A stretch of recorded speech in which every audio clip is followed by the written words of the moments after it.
Chapter 11. Little had Mrs. Dashwood or her daughters imagined when they first came into Devonshire that so many engagements would arise to occupy their time as shortly presented themselves, or that they should have such frequent invitations and such constant visitors as to leave them little leisure for serious employment.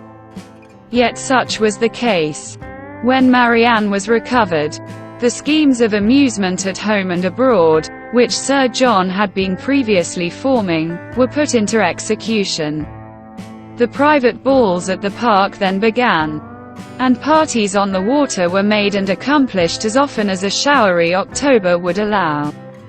In every meeting of the kind Willoughby was included, and the ease and familiarity which naturally attended these parties were exactly calculated to give increasing intimacy to his acquaintance with the Dashwoods, to afford him opportunity of witnessing the excellencies of Marianne, of marking his animated admiration of her, and of receiving, in her behaviour to himself, the most pointed assurance of her affection. Elinor could not be surprised at their attachment. She only wished that it were less openly shown, and once or twice did venture to suggest the propriety of some self-command to Marianne. But Marianne abhorred all concealment where no real disgrace could attend unreserve, and to aim at the restraint of sentiments which were not in themselves illaudable, appeared to her not merely an unnecessary effort, but a disgraceful subjection of reason to commonplace and mistaken notions. Willoughby thought the same, and their behaviour at all times was an illustration of their opinions. When he was present she had no eyes for anyone else. Everything he did was right.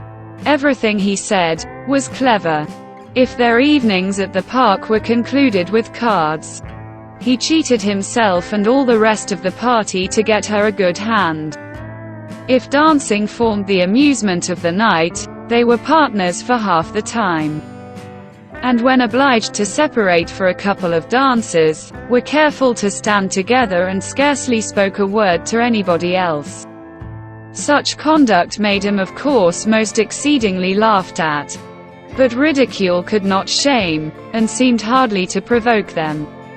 Mrs. Dashwood entered into all their feelings with a warmth which left her no inclination for checking this excessive display of them.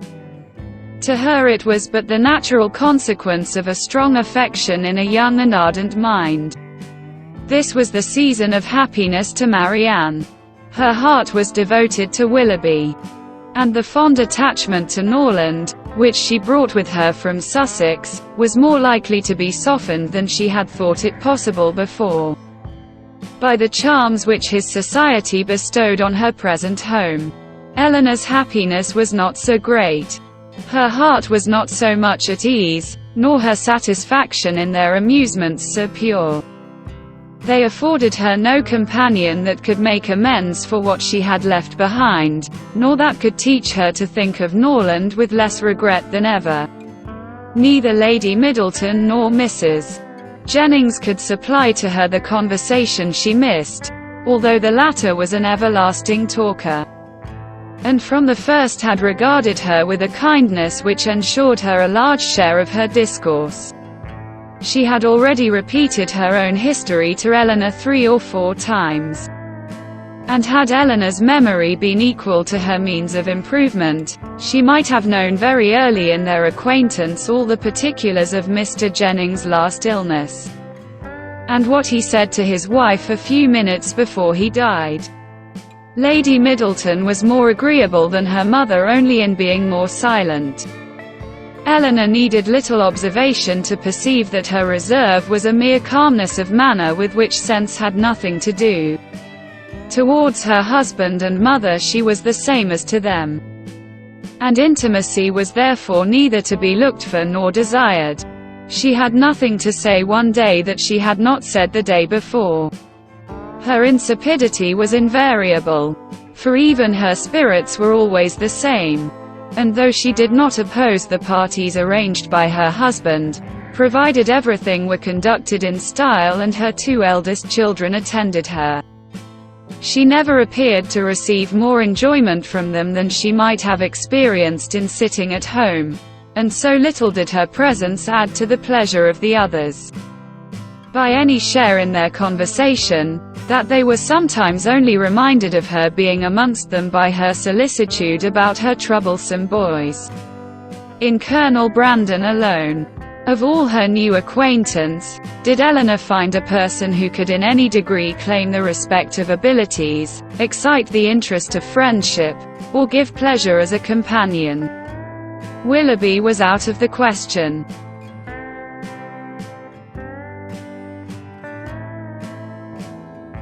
Her admiration and regard, even her sisterly regard, was all his own. But he was a lover.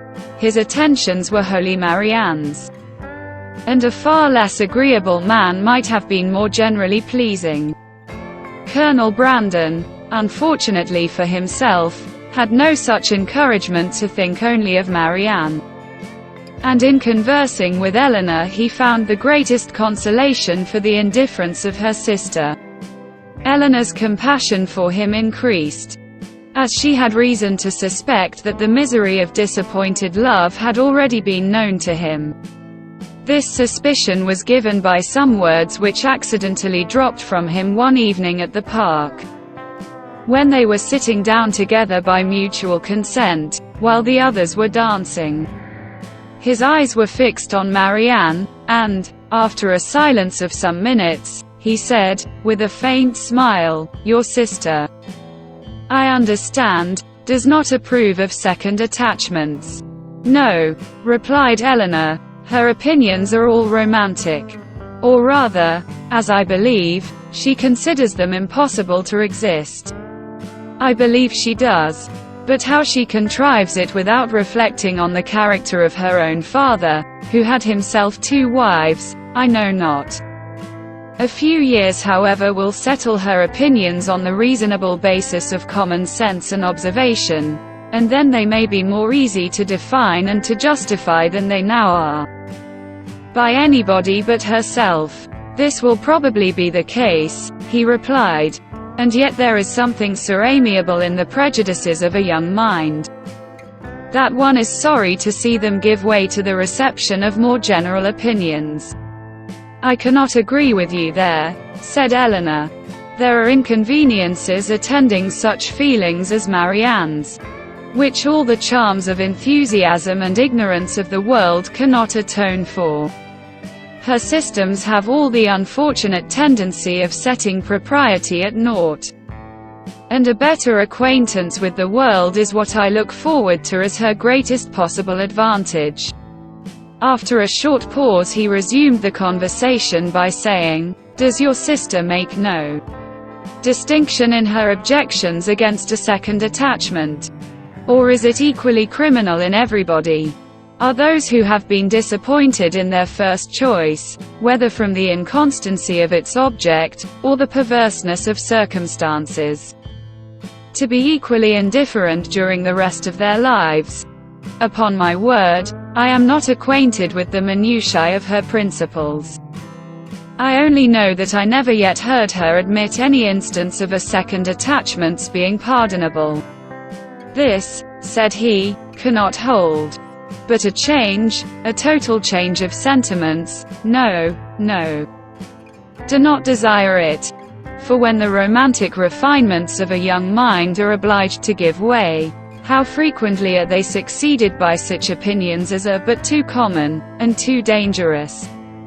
I speak from experience. I once knew a lady who in temper and mind greatly resembled your sister, who thought and judged like her, but who from an enforced change, from a series of unfortunate circumstances," here he stopped suddenly, "appeared to think that he had said too much, and by his countenance gave rise to conjectures which might not otherwise have entered Eleanor's head. The lady would probably have passed without suspicion, had he not convinced Miss Dashwood that what concerned her ought not to escape his lips. As it was, it required but a slight effort of fancy to connect his emotion with the tender recollection of past regard. Eleanor attempted no more. But Marianne, in her place, would not have done so little. The whole story would have been speedily formed under her active imagination, and everything established in the most melancholy order of disastrous love.